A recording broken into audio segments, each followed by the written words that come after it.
as we lost the head of our Roman Catholic Church all over the world, Pope Francis. You know, this is a very sensitive time in our life. We are in a time of what you call the solemn and deep transition in the life of the Catholic Church, as we grieve the passing away of Pope Francis, and at the same time, our church prepares for that kind of transition to elect a new pope. We have lost a humble shepherd, especially at the time when we celebrated yesterday the glorious time of the year we call Easter. We are saddened by the death of our Holy Father. Personally, he is a very admirable man, a man whom I consider as a true shepherd, a great leader of the church who reaches not only to the Catholic faith, to the Catholic Church, but to all the people of the world.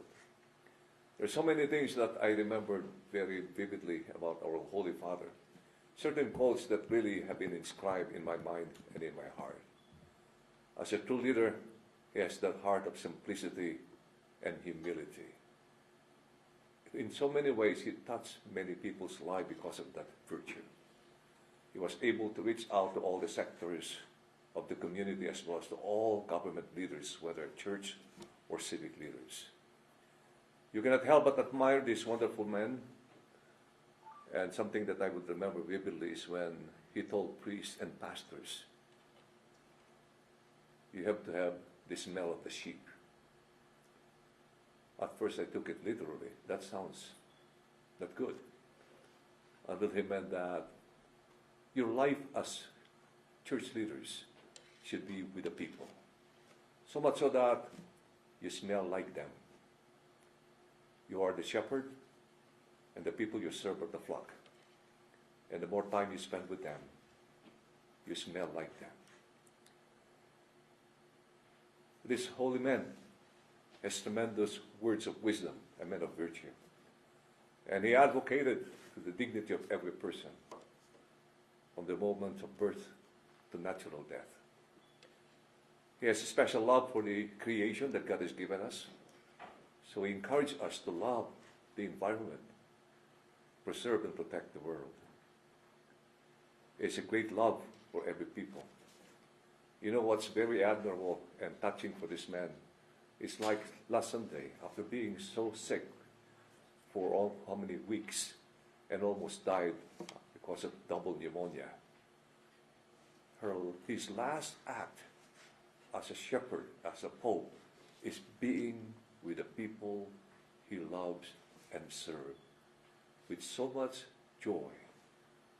He was with the people yesterday before he died, sharing the love of God and the joy that God brings into our heart.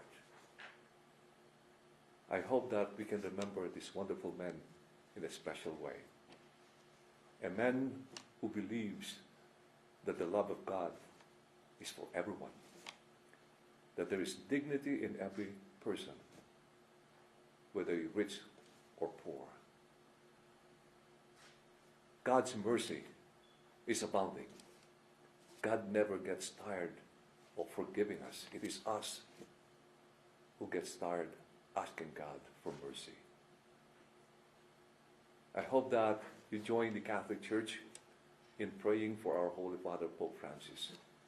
He is not only our Pope, he is the head of the people in the world who shares the love of God for everyone.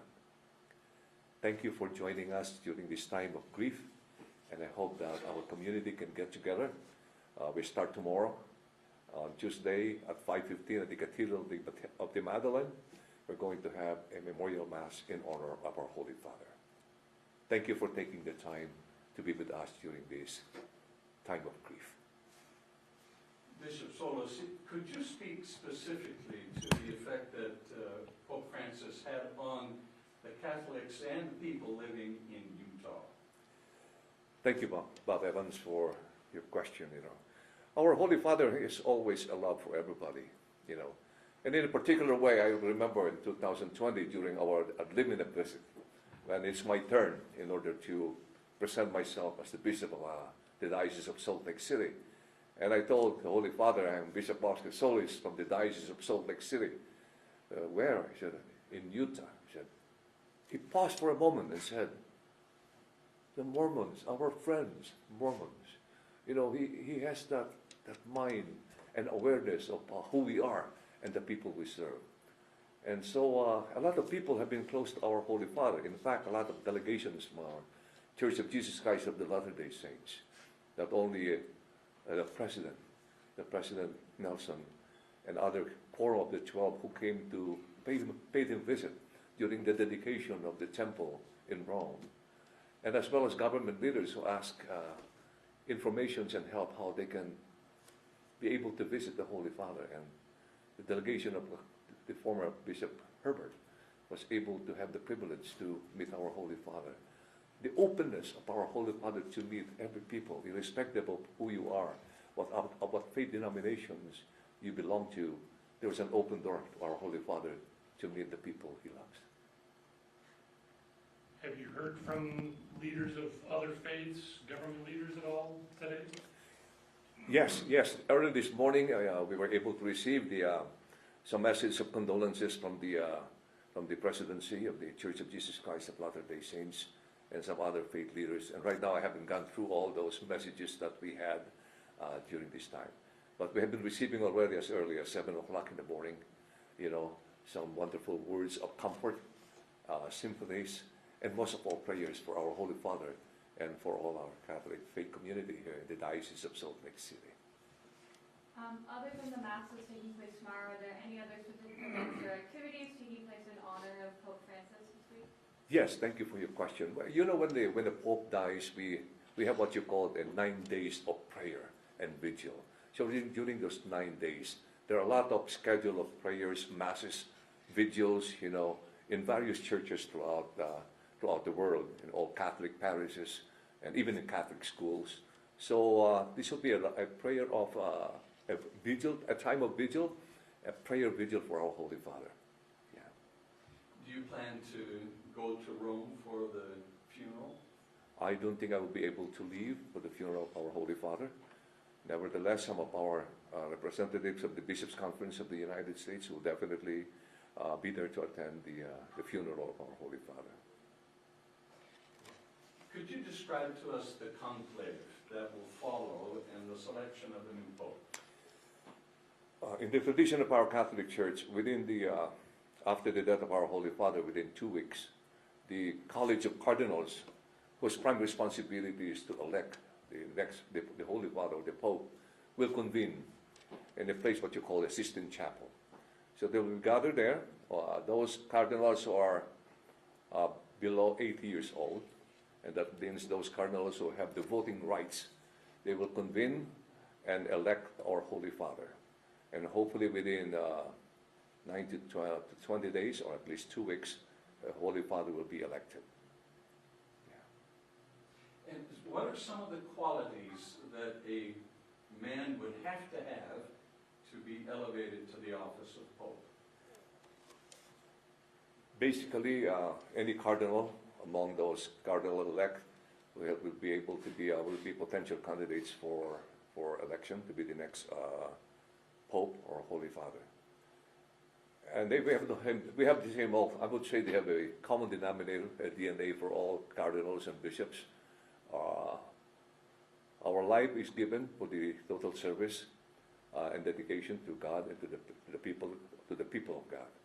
So any of those cardinals have the qualities and the virtues, you know, to be the next Pope. You know, we don't know. I don't know what happens there. It is in total confidentiality, and all the cardinals do it in a confidential and prayerful way. They will be out of sight and out of reach of the press. You know, and it is a sacred moment for the cardinals to be able to assume that responsibility of electing the next Pope. Yeah.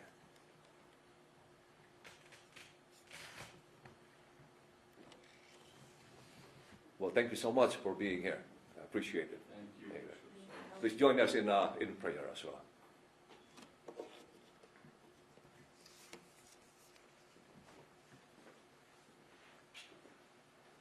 I hope you can just use those some words from the statements that have been given you Yes. to respond to those things.